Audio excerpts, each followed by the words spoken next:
Sommaire des rencontres d'avril 2013 des frères Frank et Wald Krefeld, Allemagne. Beaucoup c'est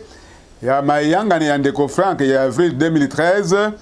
Krefeld, Allemagne. Bandeko Mibali pe basi katina Kristo. Ezali ndeko Frank o azali ko lobela bino ko utana centre missionnaire international à Krefeld en Allemagne. Tombeli bino bangonga ya kitoko katina nkolo elongo na nkolo pe révélation divine pe bososoli ya makomi na bule bozali ko sosoli te tokomi na tango oyo ya mutuya katina histoire ya humanité ndenge histoire ya église ya Nouveau Testament ezali koloba yango tokomi na génération oyo ezali komona makambo oyo kokokisama pe makambo oyo nkolo pe bantoma basangelaka pe mingi na oyo etali commission munene oyo nkolo ye moko apesa na tango na biso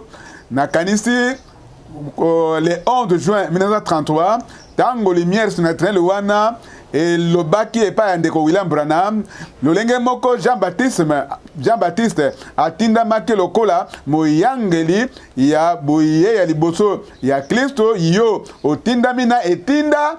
to message oyo ekozala moyangeli ya boye ya mibali ya Kristo tozali na bayangani ya minene epai wapi pene na bato 1000 bazwamaki kouta na ba pays ata tukumi bale pe tozwaki bato kouta na ba mboka ebele pe ba connexion ebele ya monde entier bazalaki pene na 1000 pe bango nyonso 1000 bazalaki na connexion na internet balingami bandeko mibali pe basi kati na Kristo oyo ezali tango na Nzambe na libota na Nzambe ya kososola makomi liloba na Nzambe oyo kati na yango bilaka ezwami pe tondima yango ezali likambo ete totia alima pe harmonie kati na loba pe na volonté ya Nzambe bozonge ya nkolo ekomi pene pe penza pene pe engebene na mukanda ya kotambola ya Mars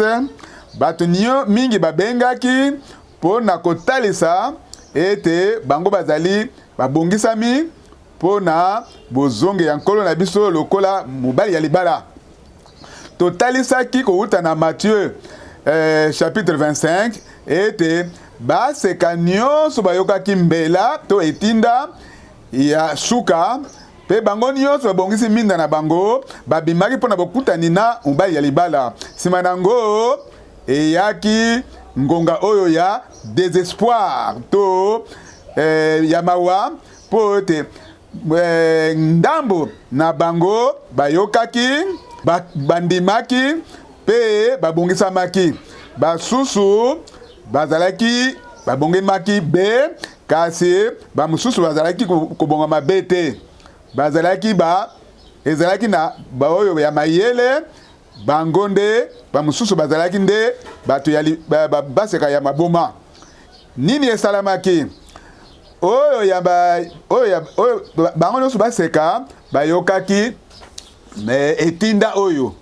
bango nyonso bandimaki ete mobali ya libala azali kozonga nzokande na oyo bazalaki oyo babongamaki bamosusu bazalaki batelemaki kasi ekuke ekangamaki yango nde ezali kosalema pe ekosalema kala mingi te ekokoma histoire mingi lokola momesano na lobaka yango ekoya nsima pene nsima na yango koyoka liloba na Nzambe na koyebisa bango nandimi ete baseka ya mayele bango bazali kotikala na volonté ya Nzambe kati na liloba na Nzambe bango basalaka ndimbola te bayokaka badéclaration te oyo ndeko Branham alobi te bango nde bamipesaka na bopinion na Apocalypse 10 pe na balikambo ya 7 tonnerre te to likambo songolo mpakala bango bazali kondima etinda ya kozongisa na ebandeli c'est oyo ezali message ya restauration oyo ezali kozongisa biso na ebandeli esika ecclesia ya Nouveau Testament ebandaka na bantoma na misala na yango na ba makambo ya Molimo Santu kati na corps ya Kristo kosalaka misala ndenge sengeli na ngolu na Nzambe. Sasa ipi bokoki comprendre ete responsabilité nini Nzambe apesi ngai kasi makanisi na likambo oyo etali mobembo ya suka nasalaki na mois de mars ezalaki penza kitoko mingi tango nakomi na mboka Venezuela ete oyo esalamaki nini yango ezalaki spécial mpo na ngai ezalaki ete tango nazwi liloba na Lima mboka Lima nakoki koremercier ndeko na biso frère Joël ndeko na biso frère Petro pona ntomo na mosala na ye pe oyo ezali kosala bakuna poye bato ebele bayaki koyoka liloba na Nzambe pe interview esalamaki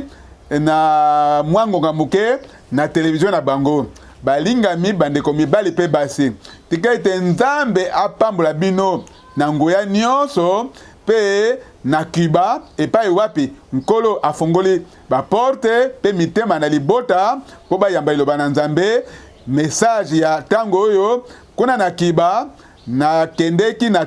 kuta na Cuba na kendeki na Toronto na Montréal pe na zongi na leki pene na ba vol na leki pene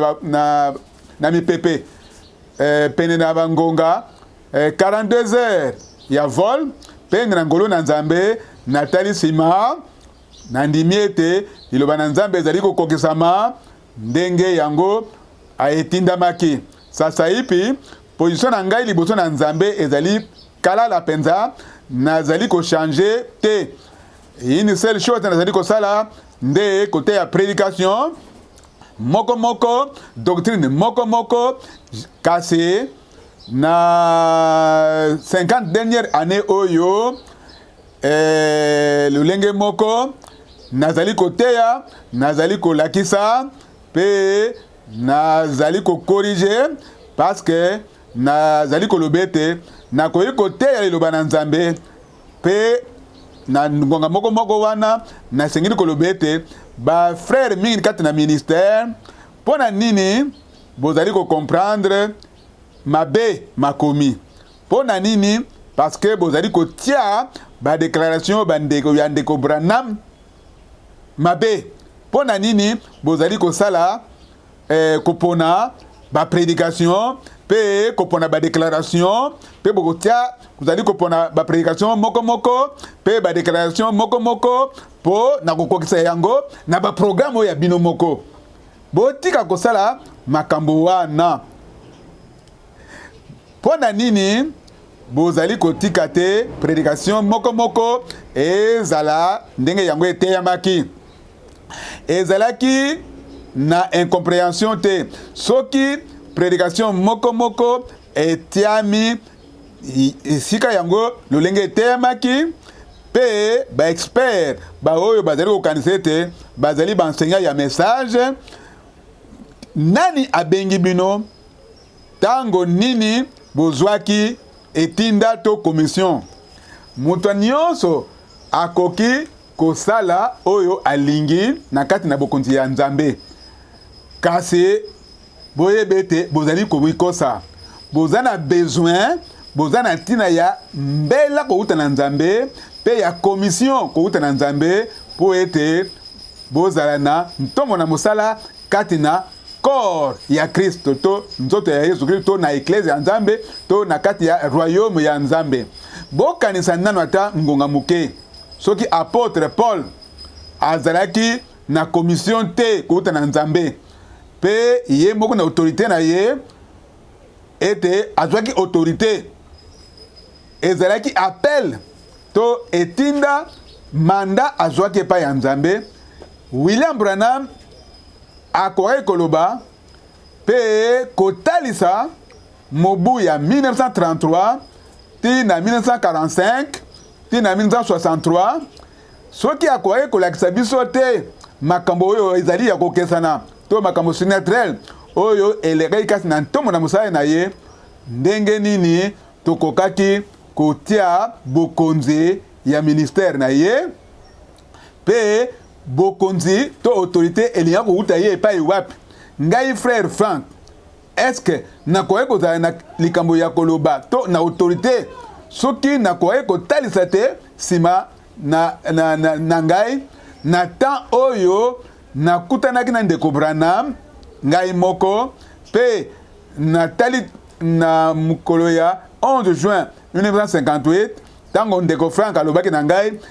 ndeko Branham alobaki na ngai ndeko Frank okozonga na Allemagne na message oyo soki nakokaki te kolakisa mukolo ya 2 avril 1962 soki nakoki kotalisa likambo wana te ya 3 décembre 1962 pe na bambala oyo nyonso oyo nayokaki mongongo koloba na ngai directement kouta na nkolo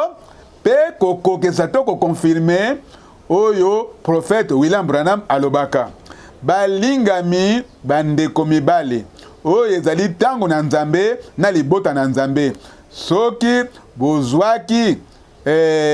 mbela kouta na nzambe te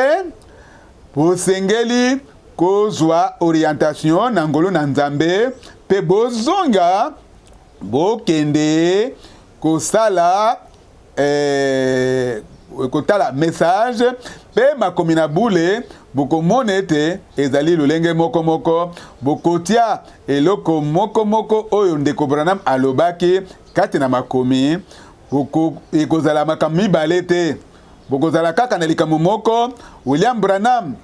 ayaki kozongisa biso na eloko moko William Branham ayaki na commission kouta na nzambe lokola mosakoli oyo alakamaki mpona kozongisa ezali mpona kolongola biso kotangisa biso mosika na badenomination ya bainterprétation nyonso kozongisa biso na makomi ya bule ya nzambe oyo ezali kaka na autorité makasi yango ezali ebele toza na ebele ya koloba soki nakoki koloba na ntango oyo ekoki bozongi ya nkolo na biso ekomi mpenza pene oyo ezali ntango na biso ya komibongisa mpo te tose prepare ndenge nalakisi yango Matthieu 25 esengeli kozwa mokani yo moko soki okozala moseka ya mayele pe oyo atikali kati na liloba na nzambe pe na volonté ya nzambe to okozala moseka ya zoba ya bolema oyo azali emporté kati na badoctrine nyonso ya bapaya pe oyo aspengwi na liloba moko oyo kaka ekokaki yango nde ndeko Branham azongelaka ntango nyonso kobetaka sete ezalaki kaka be na liloba moko moko oyo babakisaki yango nde echangeaki makambo nyonso kaka liloba moko oyo babakisa na liloba na nzambe yango nde ebongolaki nyonso bandeko ezali na danger soki opengwe mpo soki bopengusi baninga na bondeli bino bozonga na liloba na nzambe botosa ntombo na mosala oyo nzambe atie kati na nzoto na Kristo yango nde ezali temps ya nzambe na libota na nzambe tika ete nzambe apambola bino azala elongo na bino na kombo kitoko pe ya bule ya nkolo na biso Yesu Kristo amen.